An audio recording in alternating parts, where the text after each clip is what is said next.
8월 7일 금요일 이사야서 19장 16절로 20장 6절 궁극적 은혜 임박한 심판입니다.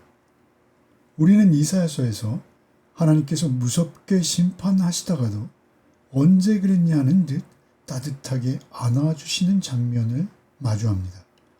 오늘 본문은 바로 그 신비로우신 하나님의 손에 관한 말씀입니다. 오늘 본문 19장 22절에 치시고 고치시는 손이 등장하고 있습니다. 우리를 치시는 손과 우리를 고치시고 안으시는 그 손은 각기 다른 별개의 손이 아니라 한 분의 손이라는 것을 우리는 반드시 알아야 합니다. 하나님의 진노와 하나님의 은혜는 별개의 성품이 아닙니다. 하나님의 거룩함이라는 한 성품에서 나오는 것이죠. 하나님의 심판과 구원은 우리를 향한 하나님의 거룩한 성품으로부터 흘러나오는 것입니다. 결국 하나님의 사랑이라는 하나의 뿌리에서 시작된 것입니다. 하나님의 손은 때로 교만한 자를 떨게 만들기도 하시지만 결국 상처 입은 자를 고쳐 자기 백성 삼으시는 은혜의 손입니다. 하나님의 손이 어떻게 애굽과 그 외의 나라들에게 역사하시는지 오늘 본문을 통해 살펴보겠습니다. 19장 16절로 17절입니다. 그날의 애굽이 분효와 같을 것이라. 그들이 만군의 여호와께서 흔드시는 손이 그들 위에 흔들림으로 말미암아 떨며 두려워할 것이며 유다의 땅은 애굽의 두려움이 되리니 이는 만군의 여호와께서 애굽에 대하여 정하신 계획으로 말미암음이라. 그 소문을 듣는 자마다 떨리라. 16절은 그날에로 시작됩니다. 오늘 본문에서 그날에라는 표현이 5번이나 반복되며 저들의 미래를 5장면으로 펼쳐 보여주십니다. 첫 번째는 하나님의 손이 그 애굽 위에서 흔들리자 그들이 떨며 두려워하는 모습입니다. 당시 애굽은 나일강의 풍요를 바탕으로 무적의 병거와 찬란한 지혜를 자랑하는 초강대국이었습니다. 그 강대한 제국이 손 하나 흔드는 동작 앞에서 여인처럼 두려워 떨게 됩니다. 여기서 흔든다라는 원어는 무기를 휘두르는 그런 큰 움직임이 아닙니다. 그저 슬쩍 그 존재를 나타내 보이시는 정도의 작은 움직임일 뿐입니다. 그런데 이 작은 동작으로 세상이 자랑하는 그 힘은 모래성처럼 무너지고 맙니다. 17절은 작은 나라 유다가 커다란 제국 애굽에게 두려움이 될 것이다 선포합니다. 유다가 강해서가 아닙니다. 유다를 향한 하나님께서 정하신 계획 때문이다 라고 하십니다. 하나님의 계획이 머무는 곳 앞에서는 세상의 어떤 권력도 힘을 잃게 됩니다. 하나님의 계획은 애굽을 파멸시키려는 것이 아니라 인간의 교만을 꺾고 참된 예배의 자리로 그들을 이끌기 위한 목적이십니다. 우리는 이제 이어지는 단락에서 하나님께서 이 두려움을 통과한 애굽을 향해 놀라운 치유의 계획을 펼쳐 보이시는 것을 보게 됩니다.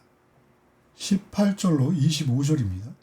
그날에 애굽 땅의 가나안 방언을 말하며 만군의 여호와를 가리켜 맹세하는 5 성읍이 있을 것이며 그 중 하나를 멸망의 성읍이라 칭하리라. 그날의 애굽 땅 중에는 여호와를 위하여 제단이 있겠고 그 변경에는 여호와를 위하여 기둥이 있을 것이요 이것이 애굽 땅에서 만군의 여호와를 위하여 징조와 증거가 되리니 이는 그들이 압박하는 자들로 말미암아 여호와께 부르짖겠고 여호와께서는 그들에게 한 구원자이자 보호자를 보내사 그들을 건지실 것임이라. 여호와께서 자기를 애굽에 알게 하시리니 그날의 애굽이 여호와를 알고 제물과 예물을 그에게 드리고 경배할 것이요 여호와께 서원하고 그대로 행하리라.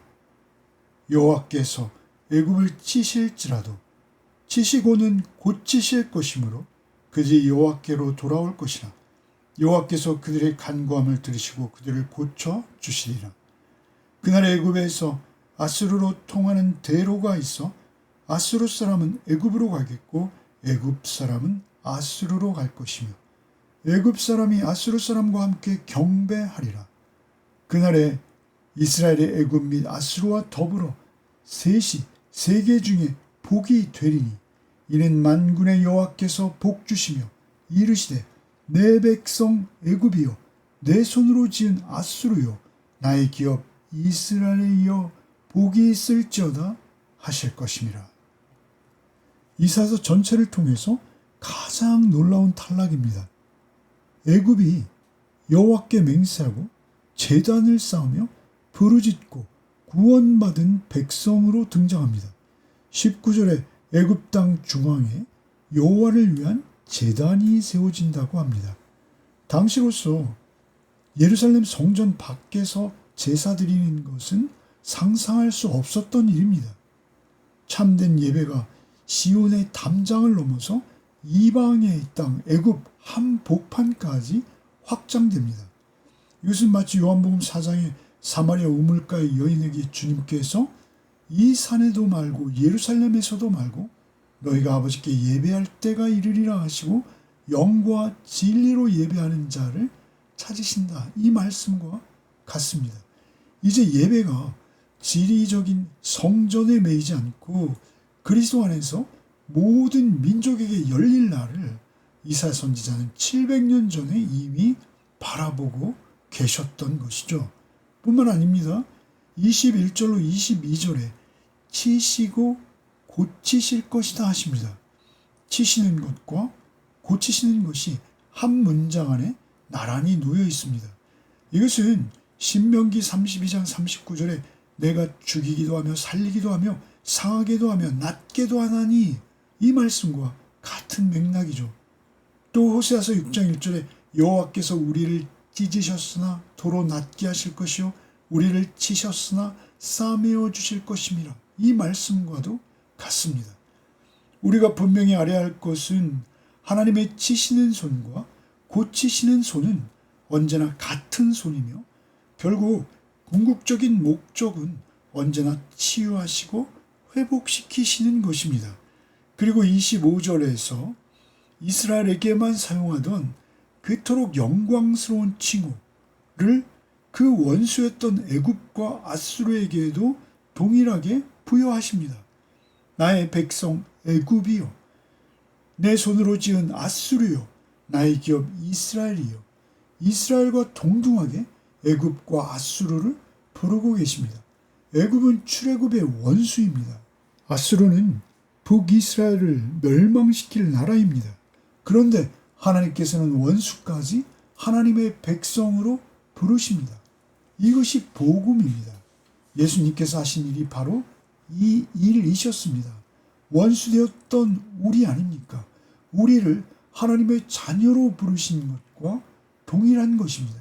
에베소서의 말씀과 같이 원수였던 유대인과 이방인이 십자가에서 하나 되었다 말씀하십니다. 결국 이사야가 바라본 것은 그리스도의 십자가에서 완성됩니다. 하나님의 나라는 좋은 사람들만의 모임이 아닙니다.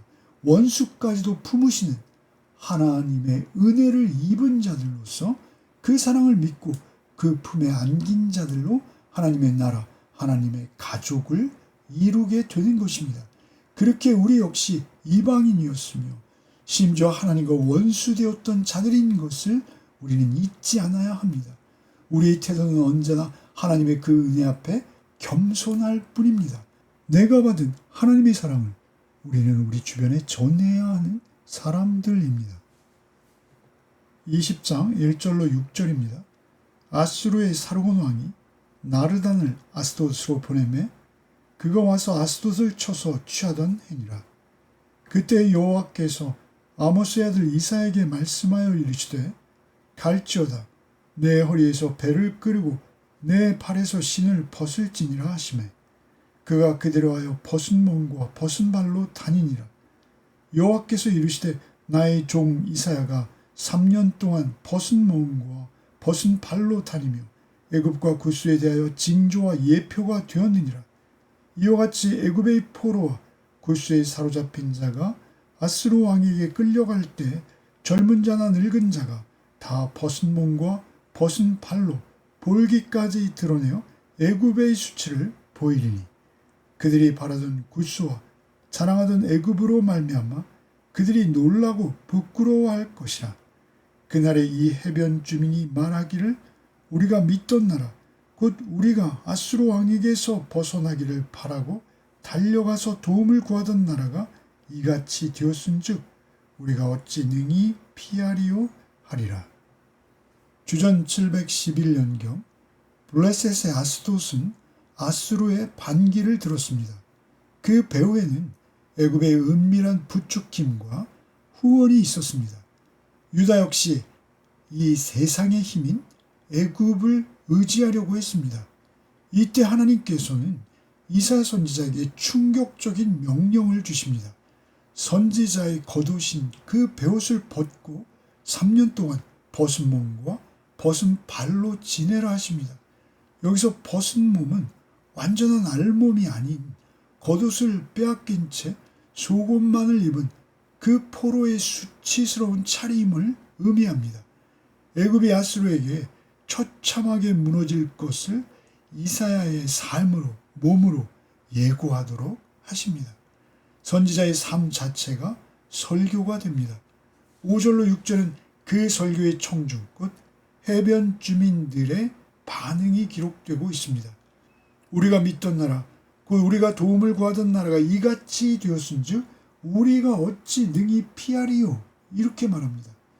이 짧은 탄식 속에 인류의 모든 우상 숭배의 본질이 압축되어 있습니다.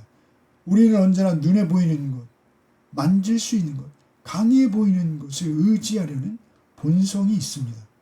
애굽의 병고와 기병, 구스의 용맹함, 그것이 사람들에게 가장 확실한 안전보장처럼 보였을 것입니다.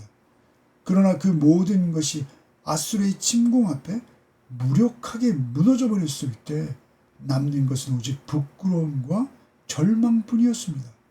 우리 역시 애굽과 구스의 이름만 바뀌었을 뿐 동일한 유혹 앞에 항상 놓여 있습니다. 잠시 의존할 수 있는 것이 아니라 영원하신 하나님의 계획과 뜻 안에, 하나님의 손 안에 우리 자신을 모두 의탁하는 복이 우리에게 있기를 바랍니다. 오늘 본문에서 우리는 하나님의 심판하시는 손, 또한 그 동일한 손으로 치시고 고치시며 원수까지도 내 백성이라 부르시는 하나님의 손을 보았습니다. 우리가 그 손이 아닌 다른 무언가를 붙잡으려 할 때 결국 최후에는 부끄러움과 절망만을 경험하게 된다는 것을 또한 보았습니다. 오늘 세 단락을 관통하는 진리는 하나입니다. 하나님의 손은 심판과 구원이 분리되지 않은 하나의 손이라는 것입니다. 그리고 이 진리는 갈보리 십자가 언덕에서 완성되었습니다. 예수 그리스도의 두 손, 십자가에 못 박히신 그 손이야말로 심판과 구원이 하나로 만나는 자리입니다.